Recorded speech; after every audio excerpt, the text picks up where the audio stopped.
Thank you very much for joining this second part of the 5 quick tips on how to lose weight effectively. I'm really glad to have you here. We're going to be going through quite a lot today, so it's a slightly longer webinar, but obviously there to give you lots of information. So, again, I always say this. Firstly, let me say a big thank you for joining this training and putting your trust in myself and Next Level Online Coaching. I really do appreciate it, and I really hope it helps. During this training, I will be going more in depth into the 5 ways of how to lose weight effectively and how to implement them into your day-to-day life in order to get great results. My goal is to leave you with lots of extra knowledge that you can apply yourself in order to get rid of that stubborn body fat and get yourself in amazing shape. Okay. So, firstly, what we're going to do is we're going to talk about MyFitnessPal a little bit here. So, in order to effectively implement MyFitnessPal, you need to do a few things. First and foremost is setting your weight loss goal, all right? So start by setting a realistic weight loss goal for yourself, whether that's a stone, 2 stone, 4 stone, it doesn't matter. Whatever it is for you that would help you get to a place where you feel good again, set that as set yourself a little goal in regards to how much weight you want to lose. You input your current weight into MyFitnessPal and your desired weight, and it's going to provide you with a daily calorie goal to reach that weight loss goal. Now, this unfortunately isn't that effective, which is why I'm going to show you how a little bit later in this webinar how to do that yourself. MyFitnessPal is going to give you a rough guide, but it's not usually that accurate, unfortunately. So the main thing we're going to be using MyFitnessPal is just tracking your food on a daily basis to make sure that we don't go over your designated calories, which have been set for weight loss. So using MyFitnessPal to track the foods you eat throughout the day, be sure to log every single meal and snacks, including all your portion sizes and all the nutritional information. It's very simple and very easy to do. A lot of the foods are already in there for you. It's just a case of inputting them. There's also a barcode scanner on MyFitnessPal that can be used to scan the barcode on your packaged foods. It makes it a lot easier to log your food intake accurately. So you just scan it, it's going to pop up, and then you just put in the amount that you've eaten. Plan ahead. Planning ahead with your meals. So plan your meals and snacks in advance to make it easier to stay within your daily calorie goal. You can use MyFitnessPal app to track your planned meals in advance by inputting them a day in advance. But also I'm going to show you a little bit more how to set up like an actual diet plan for yourself as well. MyFitnessPal also helps you to stay accountable to yourself. So you can connect with friends or family members or your coach who are all also using MyFitnessPal so you can support each other in your weight loss journey. It has a community section in there where you can connect with other users and share tips and advice. So I link in with all of my clients on MyFitnessPal, and I have a look at their diaries every single day to make sure that they're sticking to what has been set for them. And it means that if they do go over it and they don't get results in a certain week, we know exactly why, right? So it's that accountability section that really, really helps a lot of people. And also having someone kind of checking over it is great. If you can't do that, then also just making sure that you're speaking to other people at the same time who are in the same boat as you and are using MyFitnessPal, you can keep each other supported as much as possible. That's really good. Okay, let's move on. So, how to introduce whole foods into your diet. So, here are 5 ways to implement healthy whole foods into your daily diet to help you with your weight loss. Focusing on nutrient-dense foods. So, fill your meals with nutrient-dense foods that are low in calories but high in vitamins, minerals, and fiber. Some examples of this include vegetables, fruits, whole grains, lean proteins, and your healthy fats. So things like your chicken breasts, obviously fantastic for protein, but it's also quite low in fats. So it's great calorie-wise, right? You get a lot of protein, a lot of bang for your buck. Vegetables, for example, low in calories, very high in nutrients. So when you pair those 2 things together, it's a really great meal, okay? Meal prep, really important. Take some time at the beginning of the week to prepare your healthy meals and your snacks way in advance. This can help you avoid making unhealthy food choices when you're short on time or feeling hungry. And we've all done that, right? So a little bit of food prep. I usually make most of my clients do it on a Sunday night. Okay, and they do it for a couple of days. And then again Tuesday night, then again Thursday night. But it actually saves time in the long run. It might take an extra 10-15 minutes to prep at the time, but it does actually save you time in the long run. Reducing your processed foods. Try to reduce or eliminate processed foods from your diet, such as packaged snacks, sugary drinks, and fast food. These foods are often very high in calories, sugar, and unhealthy fats and can lead to really rapid weight gain over time. Obviously, things like alcohol as well fall into that bracket, all right? So just be cautious with that too. If you are going to still have these things, make sure that they're portion controlled, make sure they fit into your daily calories, and also make sensible swaps wherever you can. So instead of having like a pint of lager or a bottle of wine, you just have a couple of gin and slimline tonics, you're going to save yourself plenty of calories there.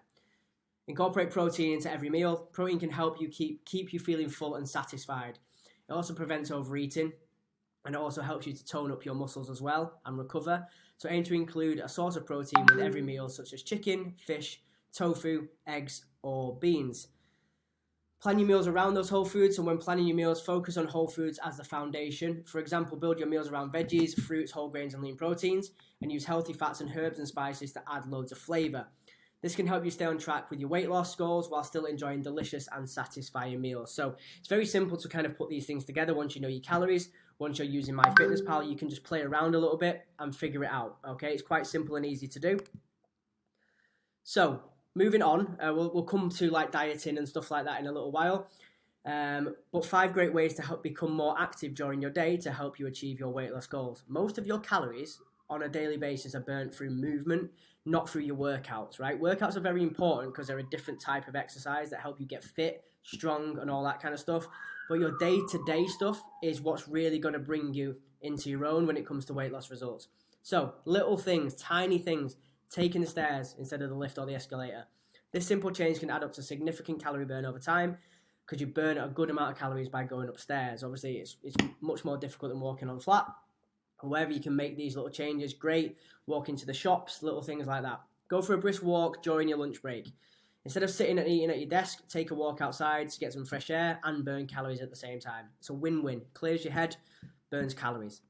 A big win-win. Park further away from your destination. Walking a few extra steps to get where you're going can contribute to your daily activity levels and help you to lose weight over time. So that's basically following up with when I said like walk to the shops instead of taking the car, right? Wherever you can walk, try and walk, especially in summer when the weather's a bit nicer.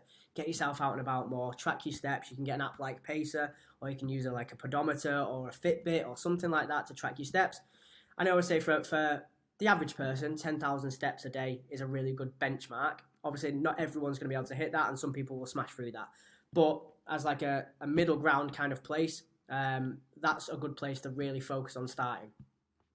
Get up and move during commercial breaks. If you're watching TV, use commercial breaks as an opportunity to get up and move around, do some stretches, go for a quick jog in place, or do a few push-ups. I know it sounds a bit pedantic and a bit strange to do that, but it works.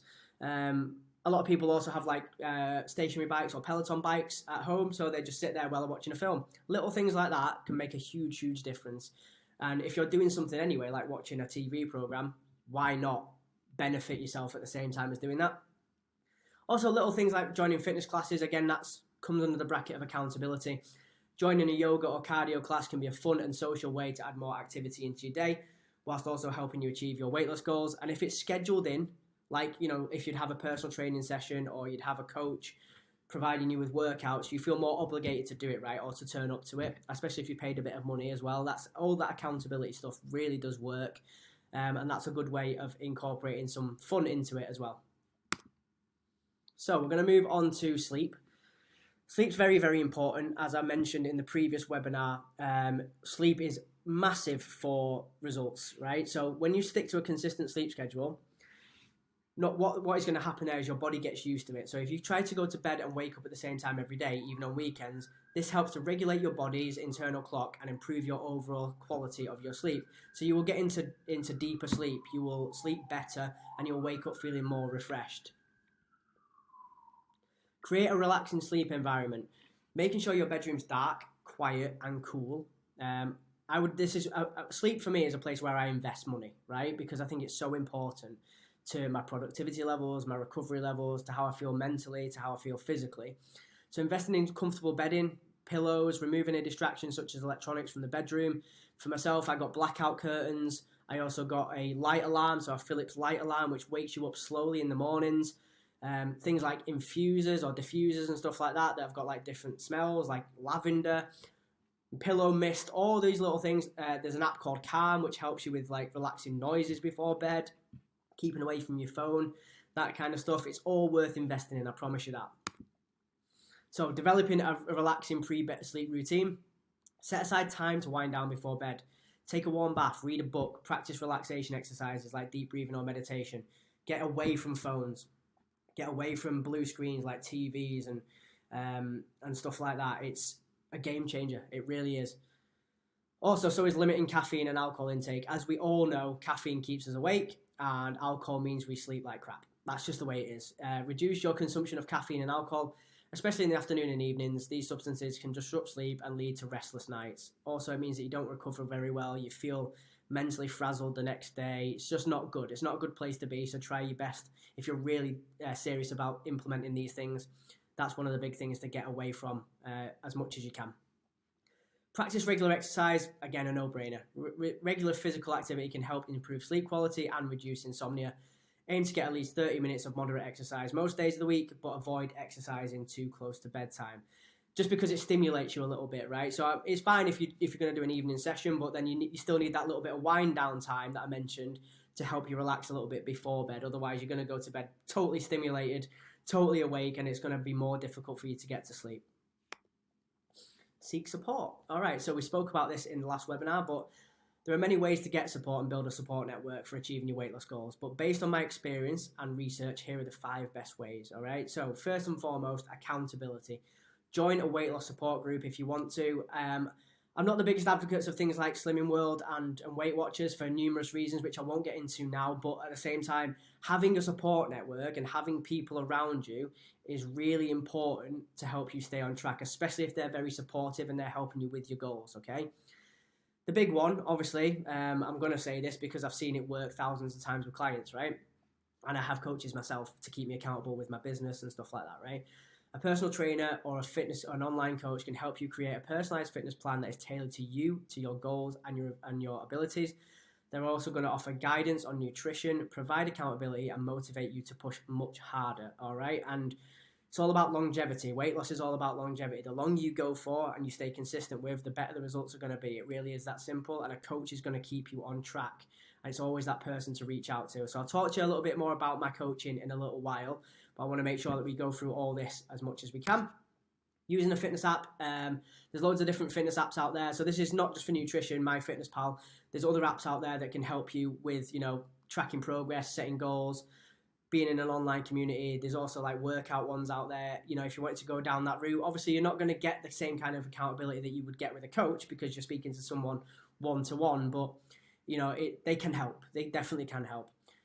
This is quite a big one and something that a lot of people would shy away from talking about, but if you are really struggling with food, you're in a position where you're binging all the time or you're severely undereating or you've got a ridiculously bad kind of relationship with food or exercise, mental health and speaking to an actual therapist to get you over the stigma or the way that you're feeling is really important. Talking works, which is why coaching works to a degree.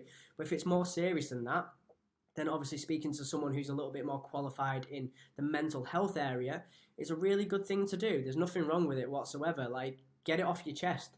Work on your weaknesses so you can develop them and bring them into being strengths as opposed to weaknesses, right? And help you bounce back. And enlist the support of family and friends. Talking to your family and friends is big, right? You want them on your side because if they're not, it's going to be very difficult because they're the people that are around you the most. So let your loved ones know about your weight loss goals. Ask them for their support. If they love you, which I'm sure they absolutely do, they're going to be there for you. So encourage them to join you in a healthy diet and lifestyle. Ask them to help you stay accountable by checking in regularly, either with themselves or with your coach. Making sure that they keep you on track and say, if you're falling off, reach out to your coach, speak to someone, have a chat, or talk to me and what are you struggling with and maybe I can help you. Accountability and support is so big, really. Having their support will give you the encouragement and the motivation that you need to keep going. So